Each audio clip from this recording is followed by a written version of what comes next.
Today it's a top tips video for your first Tough Mudder or your first Spartan, your first obstacle course race, your first challenging climbing over things and getting muddy type race.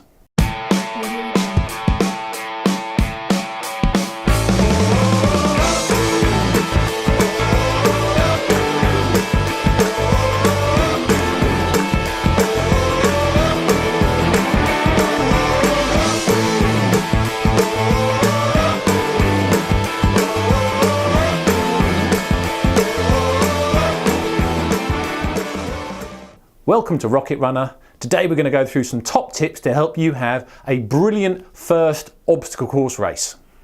So tip number one, planning and preparation and getting your training right. If you have a race booked or you're about to book a race for 3 months away, 4 months away, 2 months away, 6 months away, next year, whatever it is, you want to be looking at how far it is that you've got to go on the race, where you're at now, what your level of ability is. You know, maybe you're running 5K, maybe you're running 10K, maybe you've just started, maybe you've been running for a while. Look at where you want to be for the race. So is the race 5 miles, 10 miles, 20 miles, whatever it is, and think, right, okay, my level of fitness is X. I need to be here. I've got however long you've got to do it, 3 months or whatever that period of time is. What's going to be your plan to get your fitness to where you want it to be, so that when you get to race day, your body's as ready as it's going to be.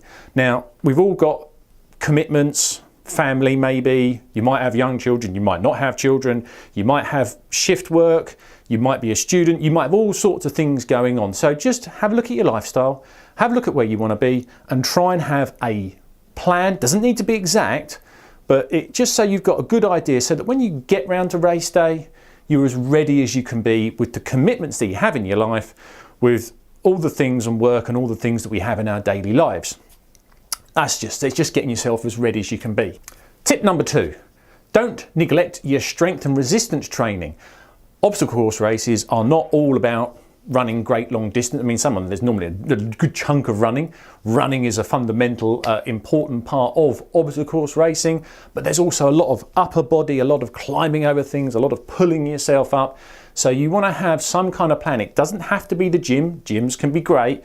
It could be some form of body pump or CrossFit or whatever it is. Now, if you aren't someone who spent a lot of time in the gym and you're a bit uncomfortable, and you're going to a gym or wherever you're going to go, talk to the trainers that are there, tell them what you're going to be doing, tell them when you're going to be doing it, and say to them, look, this is what I want to do.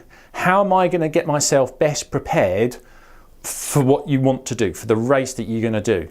Generally, these people are going to be experts. They're going to have done courses, at least you really hope so, I'm sure they are, and they're going to come up with a plan that's going to help you achieve that goal. And share what you're doing with the people around you, because they'll give you lots of encouragement, they'll check in with you, they're going to help you keep to that plan that we mentioned in tip number one. Tip number three, a little bit of homework and a little bit of understanding how to get over obstacles before you actually get there, before you come face to face with an 8-foot wall and you're thinking, oh my God, how am I going to get over that? Or what is the best way to climb over this or deal with this or whatever? There are many different people out there doing tips videos on getting over certain obstacles. Personally, I found the ones from Mudstacle very useful. The first race I ever did like this, you know, I almost tore my shoulder. I didn't really know how to do it. I didn't know what I was doing. I was doing the best I could, had a great time. But when I've seen some of these tips videos about climbing over walls or climbing over this or doing this, you think, oh yeah, that's going to be much easier if I did it that way. So there are ways to do these obstacles, and if you spend just a few minutes watching some of these tips on how to clamber over some of these things, you're probably going to have a better time, an easier time and a safer time. And obviously the safety is the most important thing. Tip number four, having the right gear. If you're thinking you're going to do the race with those old pair of Nike running shoes you've had at the back of the wardrobe for the last 4 years, because you're thinking, well, they might get ruined, but they'll do.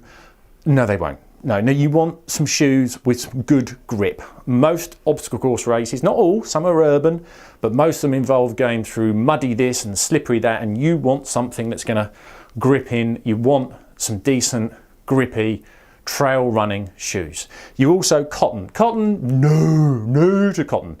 You want like a nice technical t-shirt type thing, depending on the weather conditions that you're going to face, and also maybe some technical shorts. That's all really useful because you're probably going to get pretty wet and pretty sweaty, and those sort of technical fabrics will help get rid of the water quickly and help you regulate your body temperature. Cotton definitely is not going to help. Gloves as well. Some people like to glove, some people don't like to glove.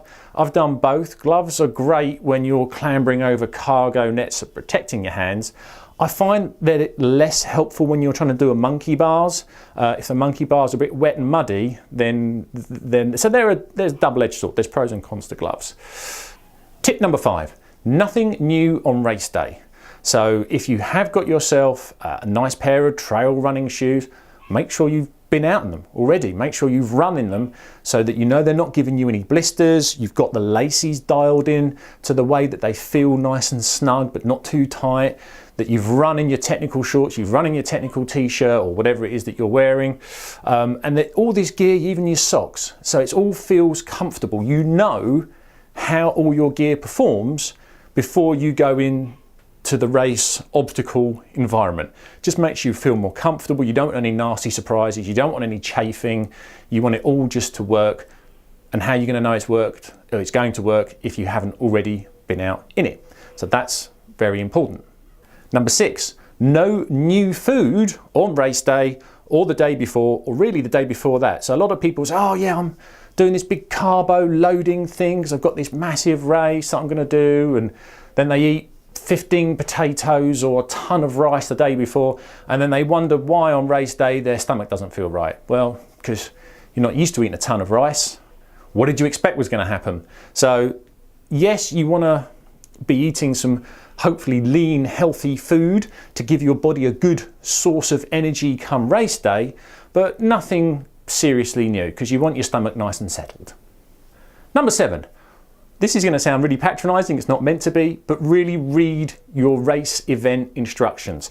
They're going to be telling you about bag drop, they're going to be telling you about parking. Is the parking free? Is the parking paid for? If the parking has to be paid for, have you got £10 or whatever the parking is? Have you prepaid for your parking? Have you printed off your parking label if you have? Have you printed off your race disclaimer and signed it so you've got that ready? Have you got the postcode or address there ready? So just before you leave for the race, ideally the night before, have all your race info already in your head, and the bits that you want to have printed out, like your ticket or your whatever it is that you need, have it all there ready. So come race morning, it's like, yeah, I've got it all, straight in the bag, off you go. Number 8, and we're almost there to the end. Get there nice and early. So there's often a queue for the parking. You've got to do your race registration. You've got to get your bag dropped. There might be a separate drop for your valuables. You're probably going to want to use the lavatory. So, you know, you're not really heavy come doing the race. So you want to get there like at least an hour early so you can get everything settled. So you're nice and relaxed come the race. You're not rushing for anything. And also the event villages, if you like, they're normally a great atmosphere. You might want to have a bit of explore, look at the different stands, look at the shop, look at this, look at that. So you just want to be able to enjoy the event with no rush. So get there nice and early. And last but not least, have fun. We're doing this for fun. We're doing this to enjoy ourselves. So please don't go there all worried and concerned. No, go there ready to enjoy yourself, ready to embrace the experience.